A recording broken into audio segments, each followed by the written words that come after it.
وَلَقَدْ يَسَّرْنَا الْقُرْآنَ لِلذِّكْرِ فَهَلْ مِن مُّدَّكِرٍ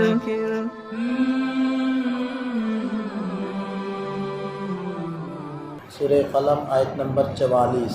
اعوذ باللہ من الشیطان الرجیم، بسم اللہ الرحمن الرحیم۔ فَذَرْنِي وَمَن يُكَذِّبُ بِهَذَا الْحَدِيثِ سَنَسْتَدْرِجُهُم مِّنْ حَيْثُ لَا يَعْلَمُونَ۔ اے نبی صلی اللہ علیہ وسلم،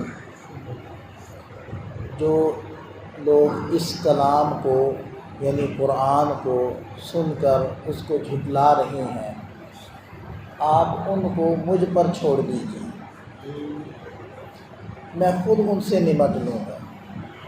گویا کہ نبی پاک صلی اللہ علیہ وسلم کو تسلی دی جا رہی ہے کہ آپ حوصلہ رکھیں، آپ پریشان نہ ہوں، غمگین نہ ہوں۔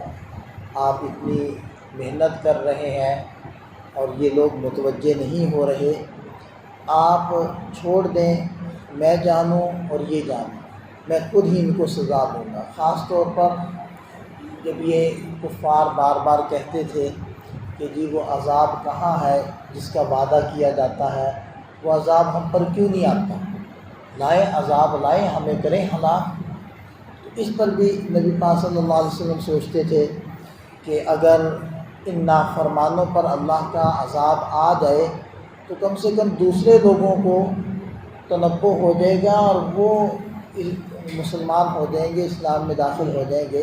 تو بہرحال اللہ تعالیٰ نے تسلی دی کہ آپ تسلی رکھیں اور آپ اس کی بابت پریشان نہ ہوں۔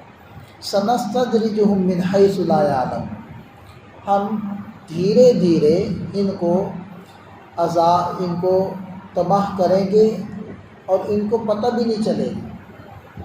استدراج کہتے ہیں ڈھیل دینا، کہ جب کسی کو سخت سزا دینی ہو تو پھر اس کو تھوڑی سی ڈھیل دی جاتی ہے کہ کر لو، کہاں تک جا سکتے ہم دیکھتے ہیں۔ جیسے کہ اس کی آپ کو زیادہ بہتر انداز سے یہ قریب میں جو سیاست کی مثال آپ کو سمجھ آ جائے گی کہ ڈھیل دے دی گئی کہ کچھ جلا رہے ہیں، کچھ پتھر مار رہے ہیں، کچھ توڑ پھوڑ کر رہے ہیں، اور ان کو کھلے طور پر ڈھیل دے دی گئی کہ بھی کر لو جو کرتے ہو، اچھی طرح کر لو، ہم دیکھتے ہیں کہ تم کہاں تک جا سکتے ہو۔ تو جب کسی کو سخت سزا دینی ہو، سخت پکڑ کرنی ہو تو ڈھیل دی جاتی ہے۔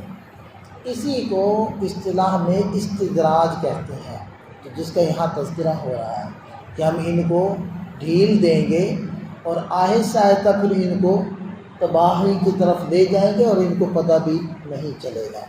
وَأُمْلِي لَهُمْ، اور میں ان کو ڈھیل دے رہا ہوں، إِنَّ كَيْدِي مَتِينٌ، یقین کریں کہ میرا داؤ بڑا پکا ہے۔ أَمْ تَسْأَلُهُمْ أَجْرًا فَهُمْ مِنْ مَغْرَمٍ مُثْقَلُونَ، کیا آپ ان سے کوئی بدلے کا مطالبہ کر رہے ہیں جس کے بوجھ تلے یہ دبے جا رہے ہیں؟ یہ آپ کی بات نہیں مان رہے، ان کے لیے آپ کی بات کا ماننا، آپ کی اتباع کرنا مشکل ہو رہا ہے۔ ام عندهم الغیب فہم یکتبون، کیا ان کے پاس کوئی غیب کی باتیں ہیں جن کو یہ لکھ رہے ہیں؟ فاصبر لحکم ربک، آپ اپنے رب کے حکم کا، فیصلے کا انتظار کیجئے، صبر کیجئے۔ ولا تکن کصاحب الحوت، اور مچھلی والے کی طرح نہ ہو جائیے۔ اس میں اشارہ ہے حضرت یونس علیہ السلام کے واقعے کی طرف کہ جب وہ اپنے رب کی اجازت سے بستی سے یہ کہہ کر نکلے کہ 3 دن تک تمہیں اللہ کا عذاب آ کر ہلاک کر دے گا، تو بستی والوں نے آپس میں مل بیٹھ کر سوچا کہ حضرت یونس علیہ السلام نے کبھی جھوٹ نہیں بولا، دھیان رکھو اگر حضرت یونس علیہ السلام بستی سے نکل گئے تو پھر خطرہ ہے، پھر واقعتاً عذاب آئے گا۔ تو حضرت یونس علیہ السلام جب چلے گئے تو کچھ عذاب کے آثار بھی نمودار ہوئے، کچھ حضرت یونس علیہ السلام کے چلے جانے سے بستی والے پریشان ہو گئے اور جلدی سے اجتماعی طور پر گھروں سے نکل کر آہوزاری شروع کر دی۔ تو اللہ تعالیٰ نے ان کو معاف کر دیا۔ جب 3 دن گزر کے عذاب نہ آیا تو حضرت یونس علیہ السلام نے دل میں یہ سوچا کہ کہ اب اگر میں بستی کی طرف جاؤں گا تو یہ لوگ مجھے جھٹلائیں گے اور ہو سکتا ہے کہ مجھے جھوٹا کہہ کر قتل ہی کر دیں۔ تو انہوں نے اللہ تعالیٰ کی طرف سے صراحتاً اجازت نہ ملنے کے باوجود ایک دوسرے علاقے کی طرف جانے کا ارادہ کر لیا، اور ایک کشتی جو مسافروں سے بھری ہوئی تھی اس میں یہ بھی سوار ہو گئے، اور پھر وہ کشتی آگے جا کر ہچکولے کھانے لگی، اور پھر ان کو قرآ میں بار بار ان کا نام آتا تھا تو ان کو پھر دریا میں اترنا پڑا، اور پھر اللہ کے حکم سے مچھلی نے ان کو نگل لیا۔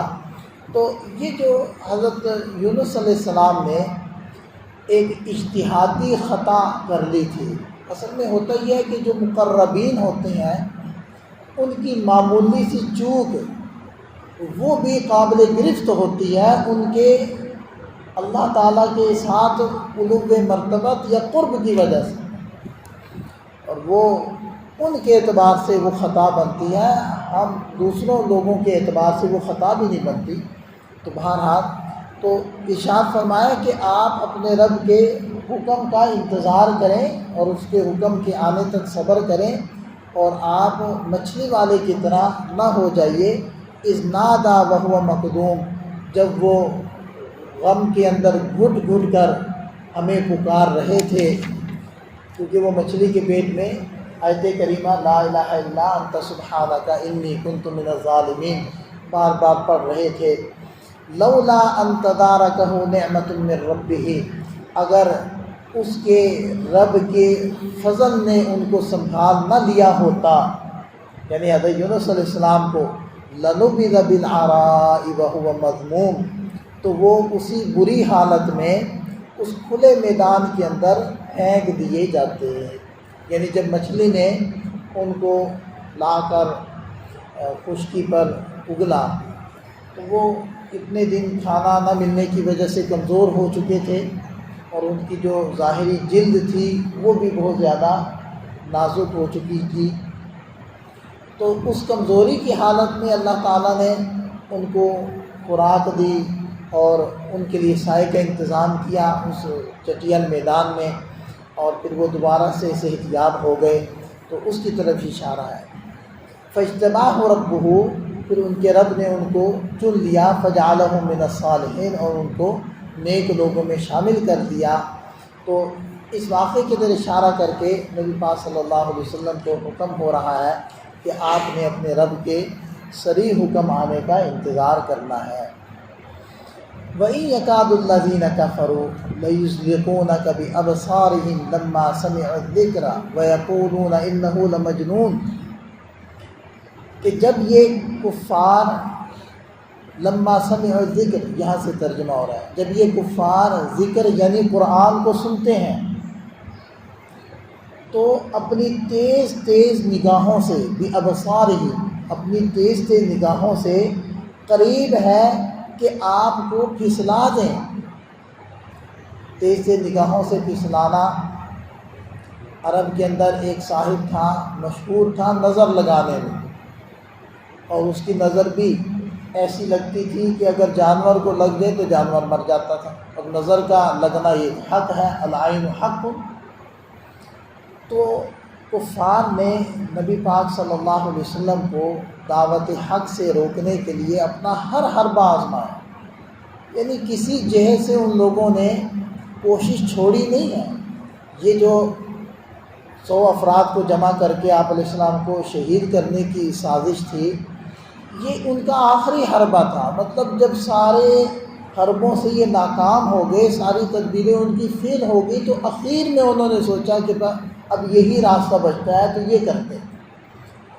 ان لوگوں نے اس صاحب کو، اس نظر لگانے والے کو بھی بلایا کہ وہ آپ صلی اللہ علیہ وسلم کو نظر لگائے، لیکن اللہ تعالیٰ نے نبی پاک صلی اللہ علیہ وسلم کی حفاظت کی اور وہ اس کی نظر کچھ بھی اثر نہ کر سکی۔ تو یہ اس کی طرف اشارہ ہے۔ اور وہ لوگ کہتے ہیں وَيَقُولُونَ إِنَّهُ لَمَجْنُونٌ، اور وہ لوگ کہتے ہیں کہ نبی پاک صلی اللہ علیہ وسلم تو مجنون ہیں، دیوانے ہیں۔ وَمَا هُوَ إِلَّا ذِكْرٌ لِّلْعَالَمِينَ، حالانکہ یہ قرآن تو جہان والوں کے لیے نصیحت ہی نصیحت ہے۔ اس لیے اگر کسی بچے کو نظر لگی ہو تو یہ جو آیات ہیں میں یکاد الذین کفروا اخیر تک اگر ان کو 7 مرتبہ پڑھ کر دم کیا جائے تو انشاءاللہ وہ نظر کا اثر ختم ہو جائے گا۔ ہماری سورہ نون بھی سورہ قلم بھی مکمل ہوئی۔ اللہ تعالی ہمیں سمجھ عطا فرمائے، عمل کی توفیق عطا فرمائے۔